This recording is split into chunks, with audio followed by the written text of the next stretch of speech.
Hello, everyone. Welcome to today's podcast. Our guest of today is Wale, and he's a co-founder of Integr8 AI. And yeah, Wale, why don't you tell a little bit more about yourself and what the company is doing? Yeah, sure.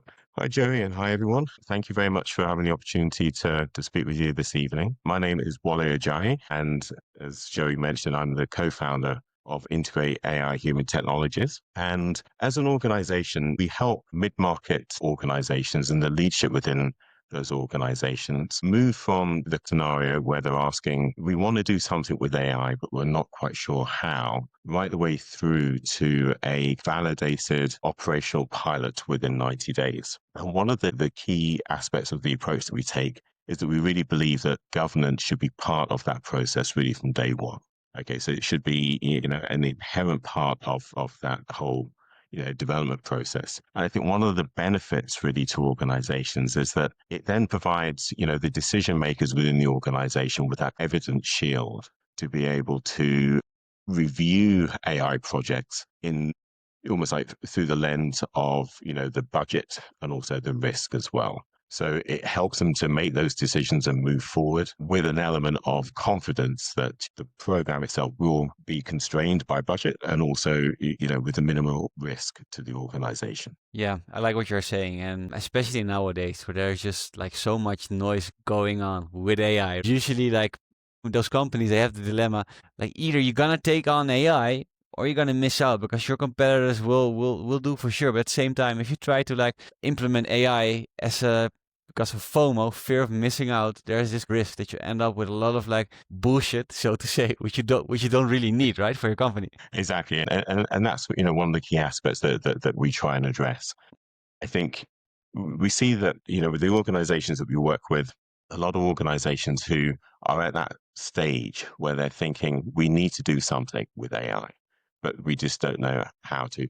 And it influences the way they approach. They either sit there and say, okay, we're not going to move forward. Yeah. And we ban the use of AI within the organization, which in itself is a bit of a fallacy, really, because it's very difficult to actually implement something like that. Or the alternative approach is that they move forward with pilots and maybe a whole range of different pilots, but they lack that governance side of things. With all these pilots, they get to a point where they think, okay, no, we're now ready to go live.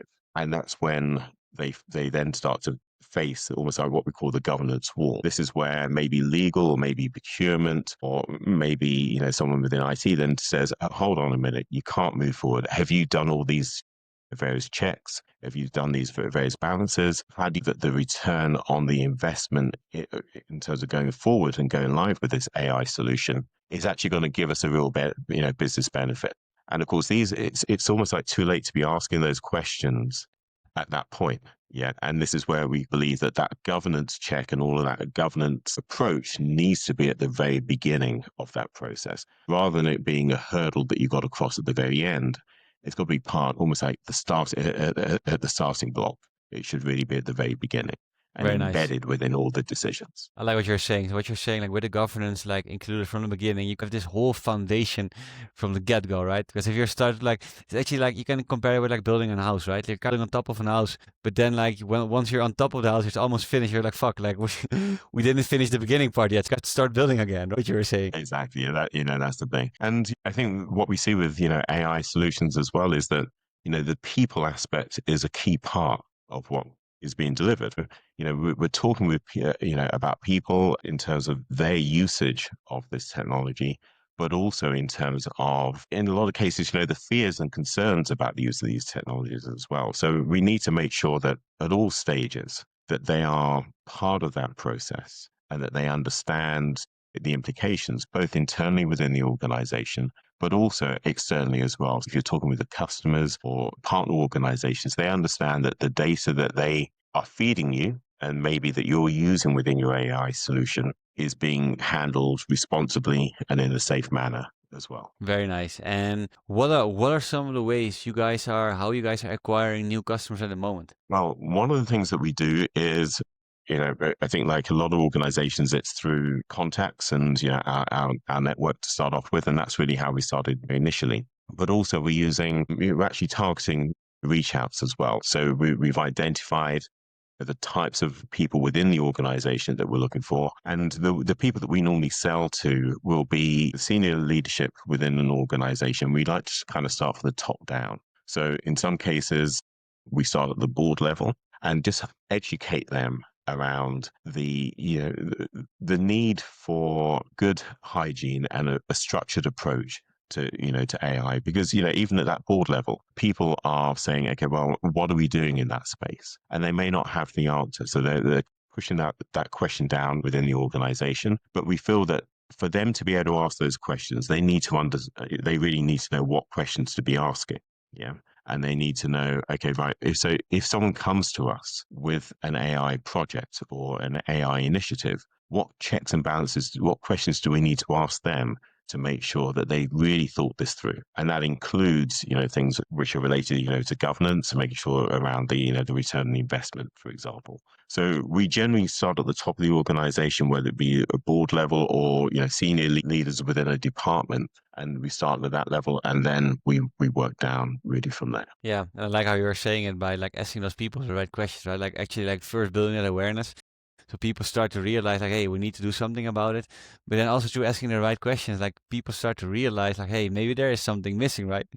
Because you kind of have triggered them in certain ways once you're having this conversation with those people. Exactly. That's the precise point. The danger, I think, the biggest risk, if some people say the biggest risk is not doing anything and you're letting this wave kind of pass them by. But I think one of the big risks from our perspective, what we see is that it's not so much that, it's letting these programs go ahead without really asking those questions and making sure that you have those checks and balances in place. And it doesn't need to be a case of using governance as a blocker to these programs. It should really be something which enables you to move forward at a greater speed in some respects. Because I think one of the approaches that we take is that we look at organizations, we break them down into 3 different groups in terms of their journey and their maturity with the use of AI. You've got those who are just beginning that journey, and we call those, the greenfield kind of sites, where they want to do something but they don't really know what. And that's really where we work with them, and we run a day-long workshop. And coming out of that, we identify some key pilots that they can then run. And the idea is that we will run those, that they will be high business value to them, but there'll also be feasible projects as well. So, the data is there, the structures are there, the well-defined, business goal is there. And then we look to deliver those, or that initial pilot, within a 2-week window.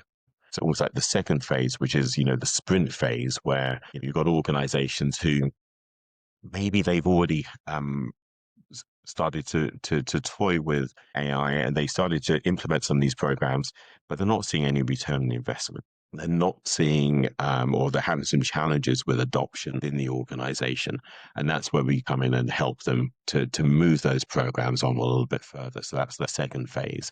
And then the final phase really are those organizations who are a lot more mature. They probably even implemented a number of these programs, but they may be at a point where maybe governance within the organization or legal are asking questions about the use of the data, that's being used to, within these models or within the applications, or maybe even within the staff internally as well. They may be having questions about what's happening with the data.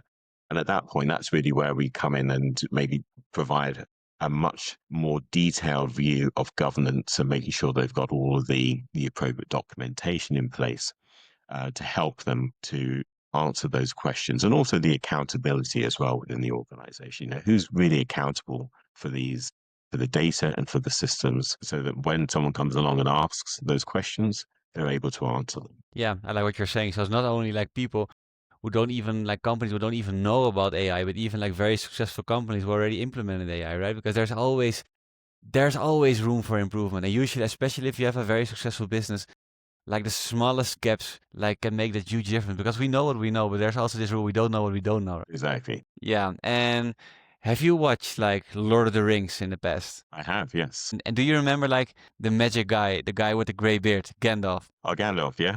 Yeah. Let's say you can be Gandalf for like one day, and with Gandalf, you can hold like the magic staff of Gandalf, and with this magic staff, you could solve any problem in your business in just one day. what problem would you solve with this magic step of Gandalf in your business if you can choose to be Gandalf for like one day? Okay, I think from our perspective, it would be. I was trying to think. I think actually getting the message out to a wider audience. We have confidence in the products that that we have, and we're targeting our outreach to specific clients, but we always want to reach a wider audience. And it's not even necessarily in terms of just selling and positioning projects with them, but it's really around making sure that organizations really understand the possibilities and the capabilities and the opportunities that are there. We work based both in the UK and also in Nigeria as well. They're like the two key markets, and there's an awful lot of similarity in both areas. And there's a lot of excitement, a lot of interest in the use of AI, but there's also a lot of fear and concern really around data, etc., and privacy. But there is that excitement and that desire really to move forward. And I think from a personal perspective, really speaking with people and speaking with organizations and having those conversations around and showing them the possibilities and just seeing that light bulb moment where they learn something that they just think, wow, I never knew that was going to be possible, is the sort of thing that I find particularly rewarding. And I've been in technology for more years than I care to remember, but this is a very different time that we're in now, using AI and the way in which it is just growing and the capabilities and possibilities of it over the coming years. And I like how you're saying that, right? Because what we also see, like in the market, there's like and especially resonating with what you're saying. I want to reach way more people because we know what we're doing. It's a market fit. It's very useful for the right people, right? And what we see as well, like with our experience, there's like 3% of the people, and they know they have an issue and they're like ready to buy, right? They know like, hey, like Wale, we have this and this and this. Can you please help us? But then there's like the other bigger part, right? It's 97%, which might not even know they have an issue. But once you talk with them and you ask them the right question, there's like this kind of light bulb moment. Shit, I need to do something about it. Because if I don't, I'm missing out on X, Y, Z. And this only happens once you get in conversation with those people and you ask them the right questions, right? What you were saying. Precisely. Yeah, that's the thing. Yeah, definitely. Sitting down, having those conversations, and and in a lot of cases, just showing them the capabilities and showing them what others have done, what we've done for other clients, and giving them an idea and and seeing that interest and just seeing the possibility. And it's one of those things where it doesn't matter who you're talking to within the organization. It could be someone at the very top, or it could be someone who is going about their day-to-day job as an individual contributor. But in both cases, seeing them just thinking about, oh, wow, I can see ways in which we can apply these opportunities within our business, either to make my day-to-day job that little bit easier, or as if you're a leader within the organization, being able to see ways in which you can build competitive advantage in order to move forward. Very nice. And what are some of the goals you guys are having with the company for the next, let's say, 6 to 12 months from now? I think really, from our perspective, is really solidifying our offering. Our focus really up until now has been very much on those first two phases. It's really the greenfield and those organizations who are experimenting with AI. Our focus really over the next, over the coming kind of 12 months or so is really to really begin to get some traction in that final step, almost like the scaling area. So this is where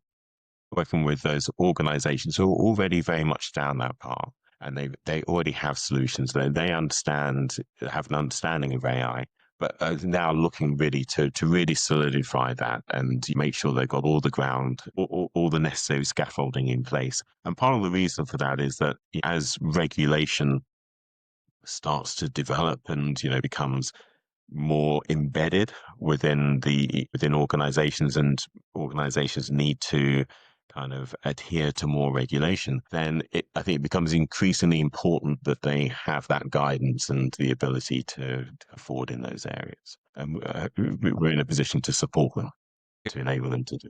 So what you're saying, like, not just those greenfield companies or the companies who are not getting the ROI from AI, but even those companies who are using AI, like focusing more on these bigger type of companies, right? And how they can even optimize their process further to get more ROI out of what they're doing. Exactly, yeah. And like most of these kind of digital transformation programs, actually knowing and having that return on investment as being a key component of what they're doing is extremely important, I think, and making sure that they are thinking around things in those terms. So for the people who are watching this podcast right now, and they are thinking like, hey, what you're doing, it's very interesting, and we want to know more. What are some of the ways they can connect with you or the company? Yeah, one of the ways, obviously, by visiting our website, where on the website we have a clear description of the various services that we offer. And we also have an executive briefing pack on there as well, which clients are able to and welcome to download. And they can also connect with us as well on LinkedIn. And for those who are